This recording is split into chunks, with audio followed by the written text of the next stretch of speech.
नाशिवंत आटी प्रिया पुत्र धन बीज ज्याचा शीनतेची फळ।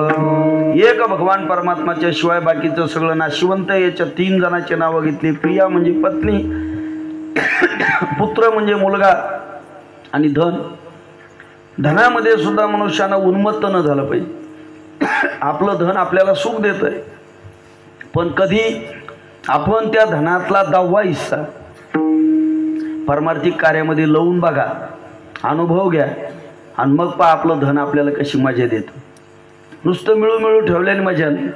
त्या धनामध्ये कधीतरी सप्ताहामध्ये वर्गणी, मंदिर बांधकामासाठी वर्गणी, आपल्या पैशाने तीर्थयात्रा, गोरगरिबाच्या मुलीच्या लग्नामध्ये सहकार्य, गायीची सेवा, साधू संतांची सेवा, एखादा अनाथ प्रेत पडला असेल की ज्याच्यावर अंत्यसंस्कार करायला कोणी तयार नाही, तिथं पैसे खर्चा आणि पहा तो पैसा कसा आनंद देतो मग आपल्याला।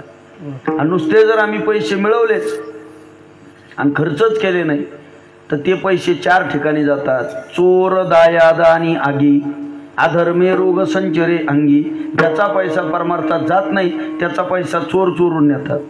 चोराच्या तावडीतून जर तो पैसा सुटला, दायाद म्हणजे भावकीच्या भांडणात कोर्ट कचेऱ्यात तो पैसा जातो। या दोघांच्या तावडीतून जर तो पैसा सुटला तर त्याच्या धनाला आग लागते, कद्रीय ब्राह्मणाच्या लागली तशी, जळून भस्म होतं धन। आणि या तिघाच्या तावडीतून जर तो पैसा सुटला, अधर्मे रोग संचरे अंगी, एखादा भयंकर त्याला रोग होतो। मुंबई पुण्यासारख्या मोठ्या हॉस्पिटलमध्ये ICU मध्ये त्याला ठेवल्या जातं आणि एका दिवसाचं बिल डॉक्टर 50-50 हजार रुपये काढतो। नको देव बेट्या सप्त्यात वर्गणी भर आता तिकडं दिलं पाहिजे। देणाराने देत जावे, घेणाराने घेत जावे, घेता घेता घेणाराने देणाराचे हात घ्यावे। म्हणजे खवाट्यापासून उपसून नाही, आपण बी द्यायचं शिकायचं घेणाराने सुद्धा। आता आम्ही एवढं कमरा बांधू सांगतो, असं करा तसं करा, तुम्ही विचारलं पाहिजे आम्हाला तुमची पंगत कुठशी करा ती सांगा, आम्ही येतो जेवायला। सांगणाराची पाहिजे की नाही कुठंतरी पंगत असली पाहिजे आमची सुद्धा। आणि म्हणून परमार्थ त्या ठिकाणी शुद्ध हेतूने जर आपण केला तर नक्कीच आपल्याला काही कमी पडत नाही। तुमच्या सगळ्यांच्या आशीर्वादाने, मी काही अहंकार म्हणून सांगत नाही, थोरा मोठ्यांचं ऐकलं, आजही ऐकतो। जोग महाराज शिक्षण संस्थेमधले जे गुरुजन मंडळी यांचं लहानपणापासून ऐकतो मी आमच्या वडिलांच्या संस्कारातून।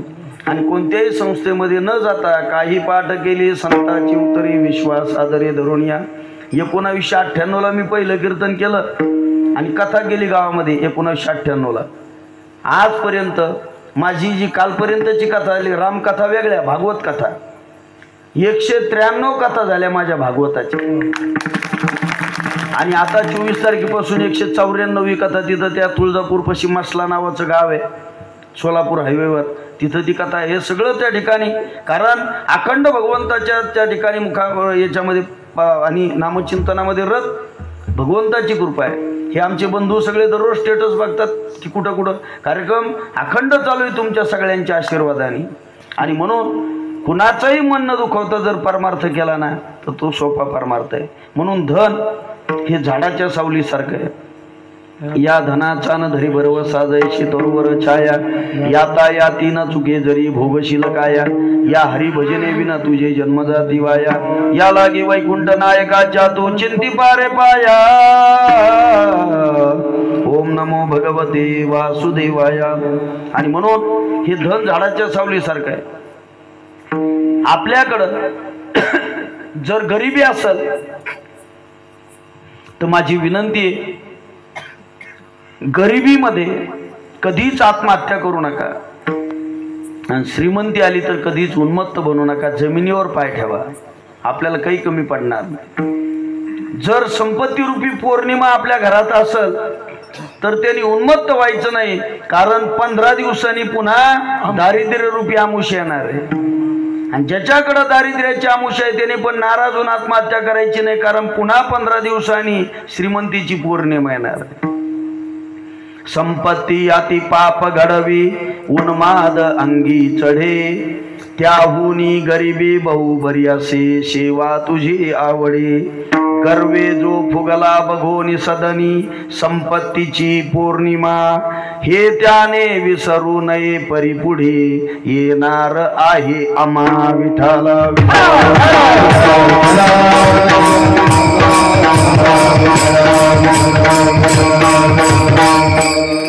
भागवतामध्ये ग्रंथामध्ये 15 अनर्थ सांगितले.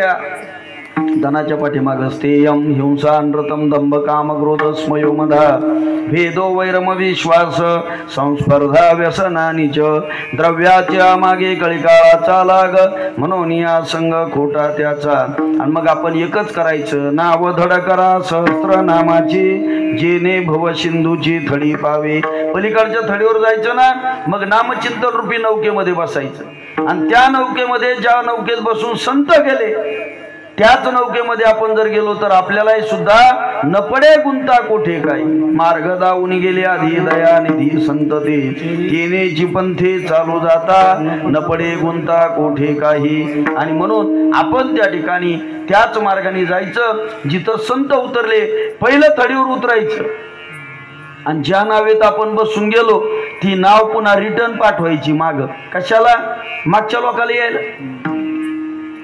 नाही तर काही लोक गेले पलीकडच्या काठावर उतरले नावेतून आणि त्याला थंडी वाजली आणि ते म्हणले मग आता लय थंडी वाजायला लागले राव.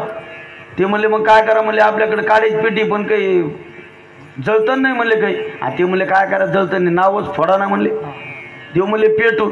आमचे तुकोबराय सांगतात जाळू नये नाव पावलेनी पार मागील आधार बहुतांचा.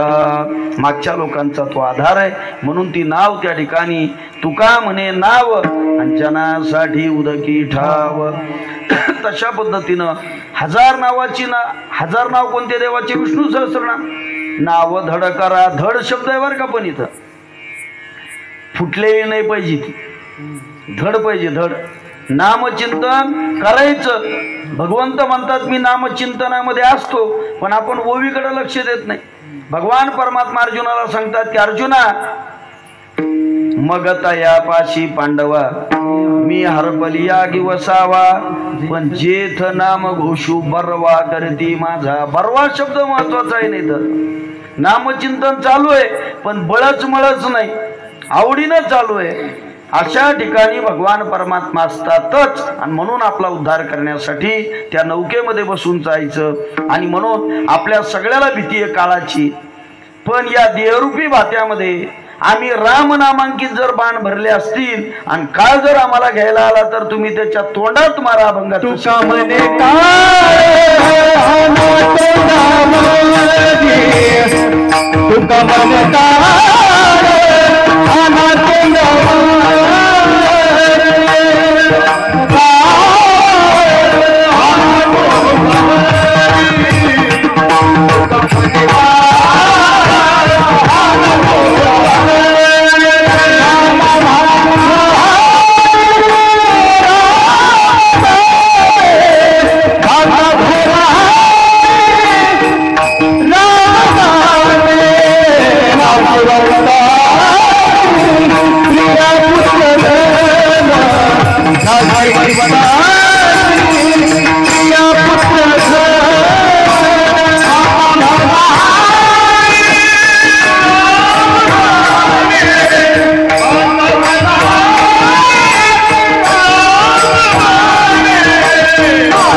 माने नाशिवंताटे प्रिया पुत्र धन बीज ज्याचा शीनतेची फळ. काळ जरी आपल्या समोर आला आणि आपल्या मुखामध्ये जर नामचिंतन असेल, मग ते राम असू द्या, कृष्ण असू द्या, महादेवाचा असू द्या, भगवान शंकराचं नाव जरी आम्ही कंठामध्ये धारण केलं आणि महादेवाचं नाव घेत असताना काळ जर आला, तर त्या काळाला सुद्धा दडदड दडदड दुडदुड दुडदुड फळ सुटला कळी काळा बापुडिया रे. शिवनाम शीतळ मुगी शिवा कापडिया रे. जगा काळ घाय आम्ही माथा दिला पाय. काळ गुलाम सलाम करी तुकया घरी रावतो. म्हणून काळावरही त्या ठिकाणी आमच्या संतांची सत्ता आहे. त्याच संतांच्या सत्तेनं आम्ही गाथा ज्ञानेश्वरीचं नाथ भागवताचं पारायण आमच्या जीवनामध्ये जर केलं, आम्ही त्या ठिकाणी सदाचरणाने जीवन जर जगलो, एकादशीचं व्रत केलं, गळ्यामध्ये पवित्र तुळशीची माळ घातली, साधू संतांच्या वाऱ्या केल्या आणि सरळ मार्गाने जर जीवन जगलो, काहीच करायचं जीवनामध्ये काम नाहीये, कुठंच जायचं काम नाहीये, सहज त्या ठिकाणी सुखे येतो घरा नारायण. भगवान परमात्मा आमचा उद्धार नक्की केल्याशिवाय राहत नाही. आणि म्हणून आपणही त्याच मार्गाने वाटचाल आपल्या जीवनाची करावी. हाच संदेश जगद्गुरु श्रीमंत तुकोबराय या अभंगाच्या माध्यमातून आपल्यापर्यंत पोहोचवत आहे. या अभंगाचा भावार्थ असाच आहे, असाही काही माझा दावा नाहीये. जशी त्या ठिकाणी भगवंतानी, साधू संतांनी, हनुमंतरायांनी, शनी भगवंतांनी, खंडेश्वर भगवंतांनी, लक्ष्मण बाबांनी जशा पद्धतीनं बुद्धी दिली, तशा पद्धतीनं बोलण्याचा प्रयत्न केला. बोलण्याच्या ओघामध्ये विनोद करत असताना माझ्या तोंडातून एखादा अपशब्द बाहेर पडला असेल, माझ्या बोलण्यातून कोणाचं मन, कोणाचं अंतकरण दुखावलं गेलं असेल, त्याबद्दल तुमच्या सर्वांची मी जाहीर क्षमा मागतो. आणि जे योग्य असेल तो भगवंता, साधू संतांचा प्रसाद समजून ग्रहण करा. सर्व त्या ठिकाणी तुम्ही दिग्गज गुणवान मंडळी आहात. आमचे महादेवजी महाराज सुंदर त्या ठिकाणी चाल म्हटले, आमचे प्रकाशजी महाराज आहे, बाबा, ही तुम्ही सगळी मंडळी. मला तुमचे सगळ्याचे जरी पुन्हा पुन्हा नाव घेता नाही आले, तरी तुमच्याबद्दल माझ्या अंतःकरणातलं जे प्रेम आहे तुम्हाला पाहून ते खूप मला समाधान वाटलं. कारण जुनी मंडळी आहे तुम्ही सगळेजण आणि निष्ठेनं परमार्थ करणार. म्हणून अनंत महाराजांनी तुम्हाला सगळ्याला इथं आणलं. खरंच ते पण त्याच्यातले जाणकार आहे. आणि तुम्ही सगळी सप्ताह कमिटी अतिशय सुज्ञ तुम्ही आहात.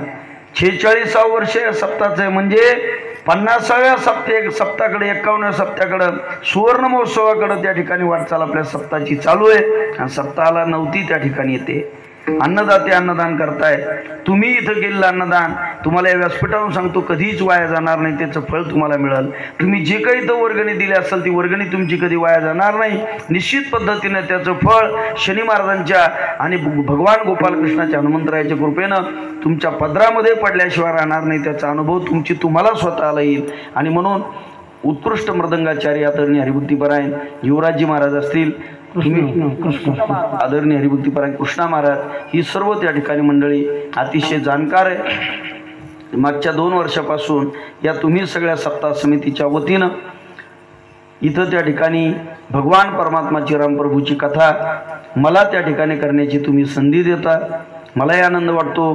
जे त्या ठिकाणी दानशूर असणारे यजमान आहेत आमचे आदरणीय हरिभक्तीपरायण प्रतिष्ठित व्यापारी बाबासाहेबजी, बालूभाऊ त्या ठिकाणी, कोल्हे पाटील यांच्या माध्यमातून इथं त्या ठिकाणी रामकथेचं आयोजन मागच्या वर्षीपासून तुमच्या सगळ्यांच्या प्रेमापोटी मला तुम्ही त्या ठिकाणी बोलवलं. खूप आनंद त्या ठिकाणी येतो. आणि मी सकाळी पण सांगितलं कथेमध्ये दुपारी, इथं त्या ठिकाणी असणारे आपल्या सगळ्यावर प्रेम करणारे व्यक्ती, त्या संतोष भाऊ आहे की नाही, ते पण वारले. 1-2 लग्न आले. आणि या सप्ताहामध्ये काय झालं, उष्णता फार वाढली आता या 8-10 दिवसामध्ये. आणि त्याचा परिणाम काय झाला. आणि पुन्हा त्यातली तर आमच्या भागवत भाऊची साऊंड सिस्टीम इतकी चांगली, तर लोक विचार करायला लागले मग तिकडंच ऐकू ना म्हणे, घरी खारोड्या खाणं होत्या, शेंगदाणे खाणं होते, कांदा खाणं होतो, कथा ऐकणं होतं. गोड सिस्टम. लोक आपले तिकडंच बसून आपले मस्त आणि ऐकतात कथा. म्हणून इथं त्या ठिकाणी आमचे जे प्रतिष्ठित इथले व्यापारी आहे ते आदरणीय राजू शेठजी बायती, आमचे ईश्वर शेठ राठी. ईश्वर शेठ राठी आमच्या धनगर पिंपरीचे आणि आमचे आदरणीय हरिभक्तीपरायण राजू शेठ बायती आमच्या धनगर पिंपरीचे जावई येते. आणि फार चांगले व्यक्तिमत्व आहे तुमच्या सगळ्या गावामध्ये असे. आणि अशा सगळ्याच्या व्यक्तिमत्वामध्ये इथं त्या ठिकाणी आम्हाला तुम्ही याची संधी देता, तुमची मी त्या ठिकाणी ऋण व्यक्त करतो.